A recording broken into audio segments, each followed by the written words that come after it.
لوگوں کا اس طرح جمع ہونا اور اپنی جانوں کا نذرانہ پیش کرنا کائنات میں کسی اور کے لیے ہو ہی نہیں سکتا۔ کوئی نیتا 5 سال کے لیے جمع تو کر سکتا ہے لیکن دلوں پر راج صرف میرا مصطفیٰ کرتا ہے۔ روحوں پر اور دلوں پر راج صرف میرے نبی پاک کا ہوتا ہے۔ لاؤ دنیا کے ان بھگوڑوں اور آتنکیوں کو، ان آتنکیوں اور بھگواداریوں کو میں کہتا ہوں، کسی گوفے میں بیٹھ کر بھونک لینا بہت ہوتا ہے، کسی مندر میں بیٹھ کر کے بھونکنا بہت آسان ہوتا ہے، 4 لوگ بیٹھ کر ویڈیو بنا کر نشر کرنا آسان بہت ہوتا ہے۔ اگر حقیقت میں دیوانگی دیکھنا ہے تو وہ مصطفیٰ کے عاشقوں میں دیکھو۔ یہاں کا مجمع یہ صرف ویڈیو بنانے نہیں آیا ہے، یہاں کا مجمع صرف یہ فیس بک پہ کوئی چیز وائرل کرنے نہیں آیا ہے۔ یہاں کسی کے سینے پر ہاتھ مار کر کے دیکھو، ہر سینہ پکارے گا میری جان مصطفیٰ کے لیے حاضر ہے۔ الحمدللہ، کیونکہ ہماری ماؤں نے دودھ پلاتے پلاتے نبی پاک کا نام بھی پلایا ہے، ہمارے باپ نے ہماری انگلی تھامی ہے تو ساتھ میں مصطفیٰ کا نام بھی پکڑایا ہے۔ ہاں کوئی منافق ہوگا جو حضور کے نام پر باہر نہیں آنا چاہتا، ورنہ جس کی ماں سچی ہے اور جس کا باپ اچھا ہے، جس کی ماں سچی ہے اور جس کا باپ اچھا ہے، اس کی زبان پاک سے مصطفیٰ کی غداری کبھی نہیں نکل سکتی۔ ہاں وہ منافق ہو سکتا ہے جس کی نسل میں خطا ہو، جس کی اصل میں غلطی ہو، لیکن عزیزان گرامی وقار، ہم نبی پاک صلی اللہ تعالی علیہ وسلم کے لیے کیا کچھ کر سکتے ہیں یہ زمانہ اچھی طرح سے جانتا ہے، اچھی طرح سے جانتا ہے۔ ایسے ہی نہیں کہا گیا دیوان گانے عشق مصطفیٰ کو دیکھ کر گھبرا گئی ہے گردش دوراں کبھی کبھی۔ ہاں یعنی حضور کے دیوانوں کو دیکھ کر عام لوگ تو عام طوفانوں نے اپنا رخ موڑ لیا ہے، سمندروں کی موجوں نے راستہ دے دیا ہے، جنگل کے درندے فرما بردار ہو چکے ہیں۔ تاریخ کی سچائیاں میں بتا رہا ہوں، جس راہ سے گزرا ہے مصطفیٰ کا غلام، ہر راہ کو اپنا غلام بناتا گیا ہے، ہر میدان میں اپنا پرچم لہراتا گیا ہے۔ اسی غلامی کے شان کو تو اقبال نے کہا تھا، ہم ان بزرگوں کے وارثین میں سے ہیں۔ آپ کس میں سے ہیں وہ بھی یاد رکھ لینا، میں تو فخر سے یہ بات کہتا ہوں، ہم ان اسلاف کے وارثین میں سے ہیں جن کا نعرہ تھا ٹل نہ سکتے تھے جنگ میں اگر اڑ جاتے تھے، ٹل نہ سکتے تھے جنگ میں اگر اڑ جاتے تھے، پاؤں شیروں کے بھی میدان سے اکھڑ جاتے تھے، تجھ سے سرکش ہوا کوئی تو بگڑ جاتے تھے۔ میں حضور کو حاضر و ناظر کہہ کر کے عرض کر رہا ہوں، یا رسول اللہ تجھ سے سرکش ہوا کوئی تو بگڑ جاتے تھے، ارے تیغ کیا چیز ہے ہم توپ سے بھی لڑ جاتے تھے۔ یہ ہمارے اسلاف کا طریقہ رہا ہے، ہم طوفانوں کے رخ کو کبھی نہیں دیکھتے تھے، ہمارے سامنے کون سا درندہ منہ پھاڑے آ رہا ہے یہ کبھی نہیں دیکھتے تھے، اس لیے کہ مصطفیٰ کریم صلی اللہ علیہ وسلم کے دیوانوں میں صرف اور صرف یہ ایک جذبہ ہوتا ہے، میرے آگے رب ذوالجلال کی عنایت ہے، میرے پیچھے مصطفیٰ کی حمایت۔ بس غلام کو اس سے بڑھ کر اور چاہیے کیا؟ رسول پاک صلی اللہ تعالی علیہ وسلم کے غلاموں کو آج پھر دنیا ان کا ایمان ناپنے کے لیے ان کا بخار چیک کرنے کی کوشش کر رہی ہے۔ یہ پاکھنڈی جو گستاخیاں کرتے ہیں یوں ہی نہیں کرتے، یہ زرخرید ہوتے ہیں، یہ پورے پیسوں پر بکے ہوئے یا تنخواہ دار ہوتے ہیں، اور ان کو بٹھا کر کے باضابطہ حضور کی شان میں گالیاں دلوائی جاتی ہیں۔ کیوں میرے عزیزوں؟ صرف اور صرف ایمان والوں کا ایمان چیک کرنے کے لیے کہ اب مسلمان کتنے زندہ ہیں۔ میں جانتا ہوں پوری دنیا اس تاریخ کو اچھی طرح سے جانتی ہے کہ مسلمانوں کی اولاد کو کاٹ دیا گیا، ان کی عورتوں کو بیوہ کر دیا گیا، ان کے گھروں کو اجاڑ دیا گیا، ان کی مسجدیں تباہ کر دی گئی، ان کی خانقاہیں اجاڑ دی گئیں، ان کی جائیدادیں کرک کر لی گئیں، ان کی عزتیں ختم کر دی گئیں، لیکن خاموش رہتے رہے۔ ان تمام معاملات پر یہ مسلمان سمجھوتا کر لیتا ہے، اس کو بھوکا رکھا جائے، اسے پیاسا رکھا جائے، اسے ٹکڑوں میں تبدیل کر دیا جائے، یہ برداشت کر لیتا ہے۔ لیکن دنیا جانتی ہے ایک ہی چیز ہے جس پر مسلمان برداشت نہیں کرتا، وہ نام مصطفیٰ۔ وہ ناموس رسالت ہے، وہ محمد عربی صلی اللہ علیہ وسلم کی ذات پاک ہے۔ اس بات پر مسلمان کبھی سمجھوتا نہیں کرتا، اس بات پر کبھی مسلمان کمپرومائز نہیں کرتا۔ اور یہی، میں دوسروں کی بات تو نہیں جانتا لیکن ہم تو بریلی والے ہیں، ہمارے آقاؤں نے ہمیں یہ سکھایا ہے، نبی سے ہو جو بیگانہ اسے دل سے جدا کرتے ہیں، پدر مادر برادر جان و مال ان پر فدا کرتے ہیں۔ بار بار اس کی سیٹنگ چینج نہ کریں۔ رسول پاک صلی اللہ تعالی علیہ وسلم کے غلاموں کا حال جو ماضی میں تھا اور اسلاف نے ہمیں دیا، میں اس کے چند نمونے آپ کے سامنے رکھتا ہوں۔ عزیزان گرامی، یہ ناموس رسالت کیا چیز ہے؟ ناموس رسالت کا مطلب ہے حضور کی عزت، میرے آقا صلی اللہ علیہ وسلم کی عزت۔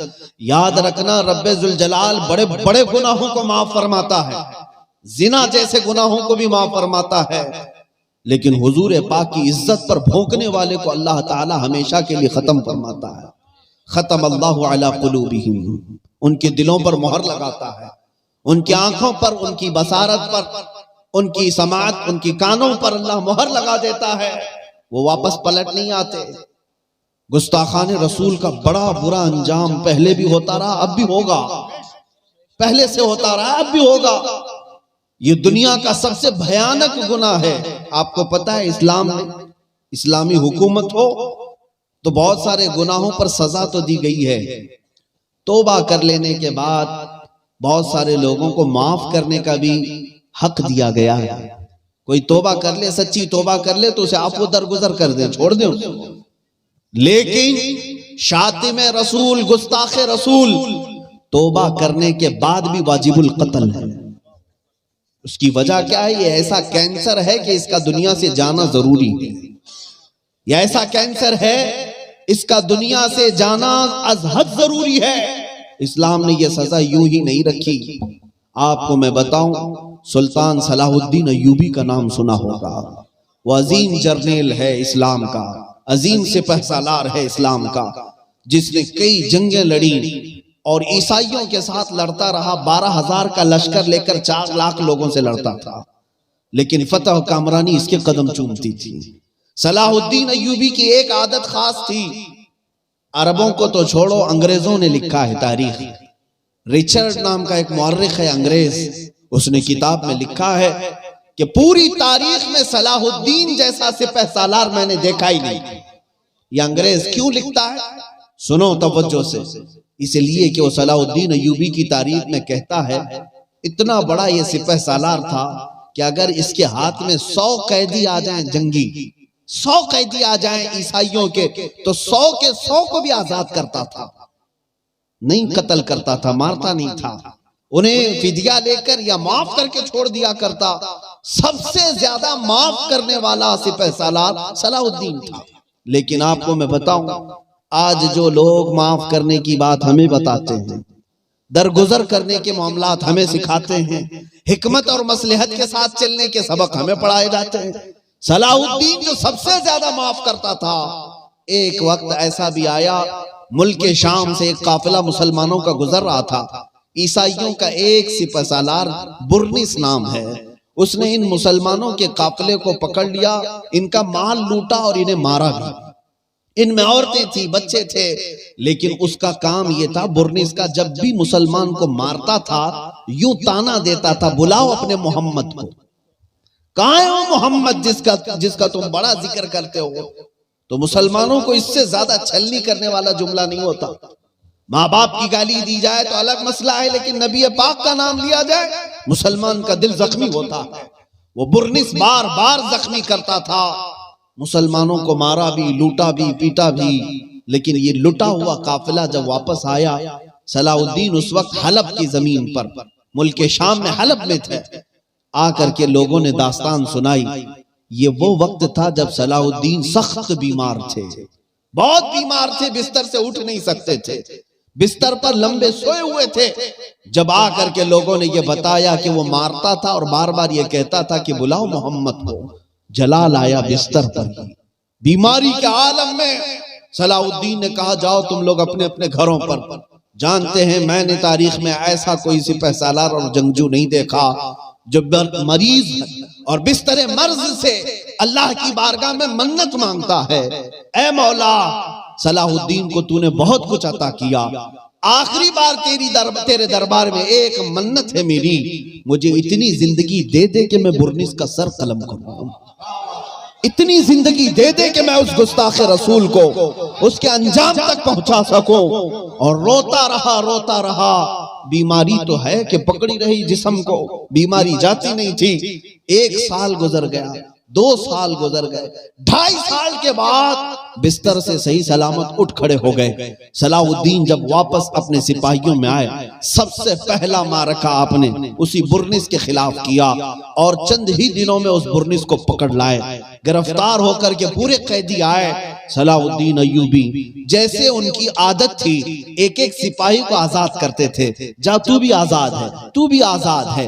جب اس جرنیل سپاہی برنس کا نمبر آیا تو وہ سر جھکا کر کھڑا تھا اور کہنے لگا صلاح الدین تو آزاد کرتا ہے، کیا میری آزادی آج نہیں ہے؟ صلاح الدین ایوبی نے تلوار لہرائی اور فرمایا اگر صلاح الدین تجھے آزاد کر دے گا تو صلاح الدین پر اللہ کا ہمیشہ کے لیے عذاب آ جائے گا، اللہ کا عذاب آ جائے گا۔ آنکھیں سرخ تھیں، چہرہ لال تھا۔ صلاح الدین ایوبی نے تلوار لہراتے ہوئے جو جملہ کہا تھا، تاریخ دانوں نے آج بھی وہ لکھا ہے۔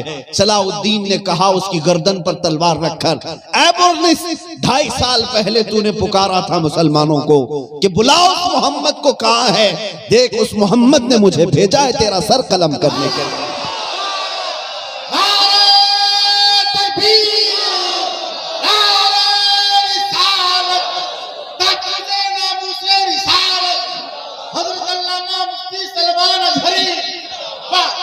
سر قلم کر دیا۔ اس کے بعد جانتے ہیں جو بات مجھے عرض کرنی ہے وہ یہ ہے، جو فاتح اسلام ہے، فاتح بیت المقدس صلاح الدین ایوبی، جس کا چرچا صدیوں تک آج تک ہو رہا ہے، لیکن جانتے ہو وہ جو 2.5 سال گزرے صلاح الدین کے، تاریخ میں یہ بھی لکھا ہے جس دن مسلمانوں کے قافلے نے بیماری کی حالت میں صلاح الدین کو سنایا تھا یہ جملہ کہ برنس نے نبی پاک کو کوسا ہے، تانا مارا ہے، صلاح الدین نے اپنا بستر ہٹا دیا۔ 2.5 سال تک صلاح الدین بستر پر نہیں سویا، زمین پر اپنے پیر بھی کبھی لمبے نہیں کیے، پیر سکیڑے ہوئے پوری رات بھر بیٹھے رہتے۔ لوگ کہتے کہ آپ بیمار ہیں، پیر لمبے کر لیں، آرام کر لیں۔ صلاح الدین یہ کہا کرتے تھے اے لوگو تم صلاح الدین کو آرام کرنے کے مشورے دیتے ہو، جبکہ میرے مصطفیٰ کریم کی عزت پر حملہ ہو چکا ہے۔ قیامت کے دن اگر مجھ سے سوال ہو گیا کہ نبی کی شان میں گالیاں دی جاتی تھی اور تو بستر پر سو رہا ہوتا، میں کیا جواب دیتا؟ یہی تحفظ ناموس رسالت ہے۔